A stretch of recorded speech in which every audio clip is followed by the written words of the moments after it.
Good morning, everybody. I wanted to jump on real quick. I had planned to do a chat this morning and then share it with you guys later. I am in the garden, and it's not my garden, but it is someone's garden who offered me the opportunity to come and pick some green beans that they're not going to need anymore. Green beans for this winter, and they said I could come and pick them, and I've been trying to get here every day since they offered. And I really have so much on my schedule today. I really don't have time to do this, but it's imperative that I do it because it was offered to me. It's something that I will use this winter if I can, what I'm picking. Then, if I don't get enough, but just for a mess, then it's something I can use and not let go to waste. And I had a thought while I was in the garden I wanted to share with you guys, aside from the other subject that I wanted to talk about. But this is just a quick one, and I may add the two chat thoughts together, but right now it just came across my mind, and if I don't do something about it when it crosses my mind, unless I have a pen to write it down, I'm going to forget it. But the thought that came to me this morning was, and of course as I'm doing this, I can remember doing this as a child and throughout my life, being in the garden patch and just thinking, as a youngster, thinking, man, I hope this bush of beans doesn't have many beans on it. I'm ready to finish this row. Or, you come across a space in the row that didn't grow a bush, and you think, oh, thank goodness, I'm gonna finish this row quicker. And of course, the thought went through my mind of what my mom probably thought when we came across those spaces where nothing grew in that row, and I'm sure she probably thought, well, that's one less, few jars that I'll have to can for this winter.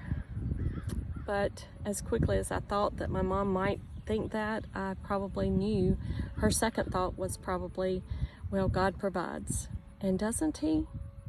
It is so wonderful to know that in all things that we face in our life, God provides exactly what we need. Most important thought I came across was, as I'm going down the row, I'm thinking, surely I'm probably missing some beans.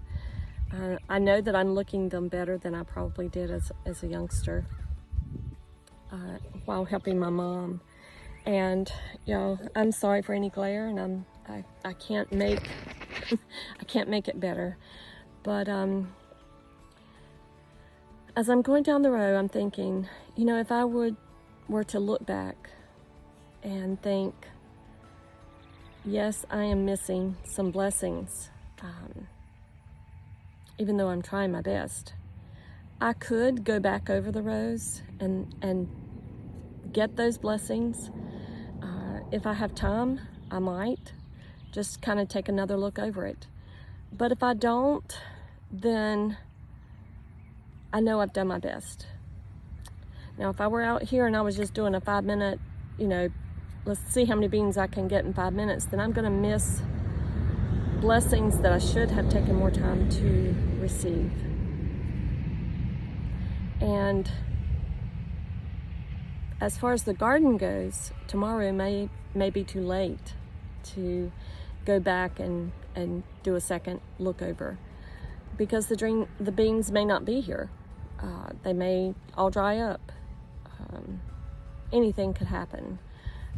Some type of pest could come through and just wipe out the rest of the beans that are left on the bush.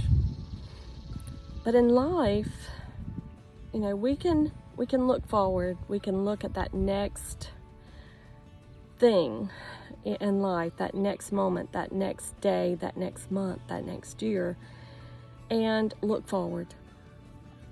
As long as we know that we are doing our best to reap every harvest, to render every gift and treasure along the way, then we don't have to look back.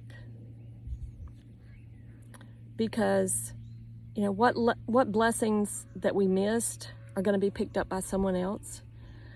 And we've tried our honest to receive every blessing and to be a blessing to other people moving forward. Now, if you go through a patch in life where you're not doing the best you can, and you know it, you're not trying to reap every blessing, every harvest, you're not being a blessing, and you start to look back and you have regrets. Some of those you can go back and fix. You can start today working on those times that, you know, you didn't receive all of those blessings. Go back to people that you didn't take up enough time with. Go back, before they're gone, and resolve any issues that you have with people, as long as they are willing to receive, what you're trying to do. And if they don't, you try and they don't, then you've done your best. That's something between them and God, if they don't want to resolve any issues. So you just keep moving forward past that. Now, if there are blessings that, wrong decisions you made, and you can go back and right those decisions, then do it. But if you cannot move forward for looking back at all of the regrets, then you're right now in this minute, you're missing blessings, and you're missing the opportunity to be a blessing. So take what I've been thinking about this morning while I'm in this garden, and do your very best as you go along the way. Pick up all the blessings that you can, and hand out all the blessings that you can along the way, and move forward from this day right here, from this moment right here. And know that you've done your best. And you'll have a whole lot less regrets in 1 to 5 to 10 years from now, maybe even more. Start right now and harvest what is in your path. And don't look back at what you can't have. That's one thought. There's more to come. Hey guys, I'm still in this garden. I've got one more row of beans to pick, and I was so blessed this morning to get a chance to get over here, as a friend of mine offered the awesome gift of being able to come and pick what beans are left and he doesn't need. So I'm going to try to do my best. But I wanted to talk while I'm doing this on a subject that has been coming up. You guys know that I was raised by parents who did everything they could to provide for us, and that meant having different gardens planted in the summertime. We called them the garden patches because they were not big fields. We had 9 acres total, and some of those areas were hills. I mean, just the incline was not very good for planting a garden, but then there were patches that were flat enough that you could plant a good garden. And thankfully the soil was good. So usually whatever we planted grew and had a good harvest. And we would pick all summer long, whatever was coming off at the time. And that meant, every day of summer vacation, that's what we did. We knew what we were going to be doing as soon as our eyes opened in the morning, and we could hear Mama stirring around. My dad usually worked third shift, so whenever he got off work, he went to bed to sleep for a few hours, and then he'd get up and help too. But the whole summer long, that's what it was. Whether it was picking greens, peas, onions, tomatoes, corn, okra. But once we got it done, you know, we were able to go play, and if it was really hot, we might be able to go down to the creek and go swimming to get cooled off. But that's what our life entailed. And thankfully, my parents were able to raise 5 healthy children doing that. Because both of my parents worked. My mom worked second shift. My dad worked third, so that there was always somebody home with us until my 2 older siblings got old enough to watch us. And then my mom, I think, worked some first shift jobs. But for the most part, my dad worked third shift our whole life. So anyway, where I live now, I have raised garden beds, but we haven't amended the soil enough on our property. And, you know, we're still in the process of clearing the 2 acres that needed to be cleared. But we do the best we can, and we plant what we can, and we harvest what we can. And in cases like this, if somebody says, hey, I've got some beans, do you want some of them? We certainly don't pass up that chance to do that. I think I'm going to go to the other end and then work my way this way. So anyway, the subject is diversification. My parents could not farm full-time. They didn't have enough land for that. But my dad loved having a garden. And he took a lot of pride in his garden. He took a lot of pride in the land that we owned and worked in it all the time and taught us how to do the same. He taught us many things, how to survive. Many ways to survive. And ultimately, not to give up.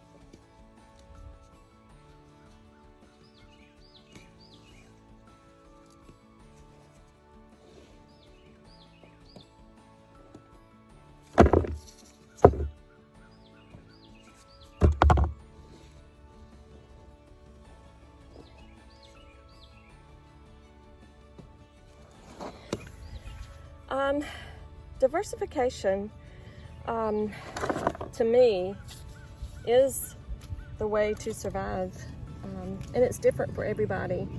You just have to find your own way.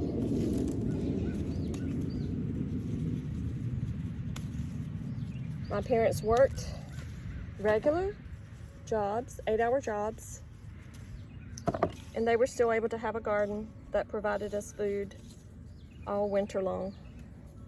And we also raised animals. We had hogs, and my mom had a goat or 2 for milk. And she also had a friend who told her about a lady that milked her goat and sold her milk. And my mom was able to, get that. She got that, butter and buttermilk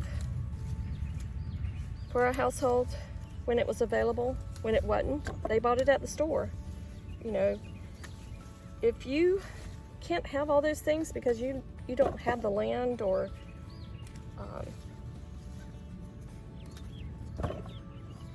the time to raise your own crops or have your own animals, you can research and find people in your area who do these things. And I'm a firm believer in that everybody's got a talent or a gift. If you're crafty, you could probably trade some of your craftiness. If you're a hard worker, some people might let you come on their property and, pull weeds or cut the grass or just tend to some of their animals, help them tend to their animals, and they would gladly give you some of their excess. Work together. My mom and dad made friends with some of our neighbors, and they always had a garden, and when they had excess, they let us come and pick what their excess was. And they also taught my mom a lot of things that she didn't know how to do, or helped her to remember how to do them. One of the best resources in trying to survive is having good friends or good acquaintances that you can share the load with. So don't think just because you don't have a certain way, or you don't have time to do videos or share everything that you've learned with other people, that you can't survive. So if you can't do all of this, it's okay. Go get your stuff at the grocery store. Go get your stuff that you need to can from a market. Doesn't matter where you resource it from, as long as you're being active and trying to survive. And not just solely on what you can run in at a 5-minute trip and prepare supper from. But hey, I am not judging. If that's all you got and you're cooking from home and good wholesome meals, that is great. Now, I keep going back to the diversification, because diversification to me is lots of things. I've had some people send me some comments about the fact that I'm a real estate agent now, so I'm not a homesteader. Well, let me tell you, I'm doing the best I can do, because I've had to restart at this age in my life. I'm not complaining about it. I'm just trying to make the best of it. And I know that this area that God has placed me in is exactly part of His plan. So being a realtor and homesteading can go hand in hand, or being a doctor and being a homesteader can go hand in hand. It doesn't matter what your occupation that you have to do to provide monetary resources that help you to pay your bills. You can still be a homesteader. I learned a long time ago from a person who was our loan officer at our farm, and we were going into some major debt, and we did it to save the farm, basically. And he looked at me and he said, I know you do a lot of things. You have done a lot of things. And I know that you have done those things because you want to survive. And I know that you're part of this plan to go into this major debt is basically because you want to survive. He said, I want you to know that I applaud your diversification. And I looked at him and I said, well, what do you mean? He said, and he was a part of a finance group that specializes in helping farmers with loans that they need. He said, it used to be that farmers could go out and work all day long, and that's the only thing they did, and they survived. But this day and time, it takes more than that. So if you want to farm a certain way, you may have to farm another way in order to keep the farm. And he said, you have what it takes to make this work. So I don't want you to worry about going into this big debt. He said, you're going to survive. And I think about that conversation very often, because this was a person that I knew was a wise person. And for him to say that to me, it was an encouragement. It was just huge. Because those times during those years were very difficult. There were many times that we just didn't have any extra money. Every bit of it had to go back everything that we were making had to go back into paying for the farm. And what we had done, we built and financed 8 turkey barns, which meant for 10 years they would be financed. And during that 10 years, most of what you would make would go back to pay for those barns.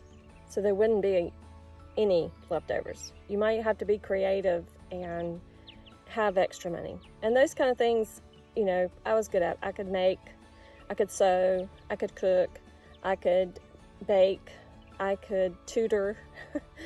And I taught exercise classes for many, many years. I didn't make a fortune doing those side jobs, but I made extra money to, you know, for instance, to go on a small vacation, a few days of vacation, or to make sure the kids had the equipment that they needed to play baseball or softball or any other sport that they participated in. And that's just what I did. I also learned to coupon, and I was very frugal, and I'm still those things. I learned a lot during those years. So when I look at what's ahead and, you know, you hear all the gloom and doom stories, I'm not going to worry, because I know where my help comes from. It comes from the same place that it's come from my whole life. But I have to have the mindset that how I want things to be may not be how they are or how they end up being. I have to diversify. I might have to divide my intentions. Like right now, after restarting, I would love to have like 10, 15, 20 acres. And I would love to have a tractor. But right now, I have 2.5 acres. And one of those is pretty much, you know, with the house. And the other was had nothing but vines and trees on it. And it is a process that I'm willing to go through, because I know in the end it'll be for my benefit, or for the benefit of my family. So when people say, you know, I thought you were one thing, but I'm finding out you're another. Guys, you don't know. You don't know. Because I don't share everything. Oh, I know I share a lot, but I don't share everything. And I'm just like anybody else who is striving to make it in this world. And my advice to everyone is diversify. Be willing to do things that you didn't think you were going to have to do in order to survive, because that is what survivalship is all about. And I'm going to leave you with that. I don't want anybody to feel sorry for me. I don't want you to think, oh, I had the wrong opinion. You can have your opinion, but it's not going to change my opinion about how I need to make this work. I love my animals, and I love working in the garden, and I love having my own vegetables that I can just walk in the house and go, oh, what am I going to make out of this? Or with my eggs and milk, oh, what can I use this for? That part of me is not going to change. And neither is the part that whatever God puts before me that I need to do in order to live peacefully, with comfort, with hope, and with faith, complete faith that no matter what's going on in the world, I'm okay. And I'm happy. I'm probably happier than I have ever been in my life. That doesn't mean that I don't get down. That doesn't mean that I don't get sad. I experience those times, but I don't dwell on them. I'm going to dwell on what's ahead. And I'm going to do the very best that I can do to take in all that's going on at the moment. So you guys have a great day. I may have already said that, I'm not sure. But I've got to finish this row of beans because I still have to get home and milk those goats. You guys stay true to who you are and to what you're going through. But always look forward and keep on keeping on. Do one thing and then maybe another before you quit. Take care. May God bless you all.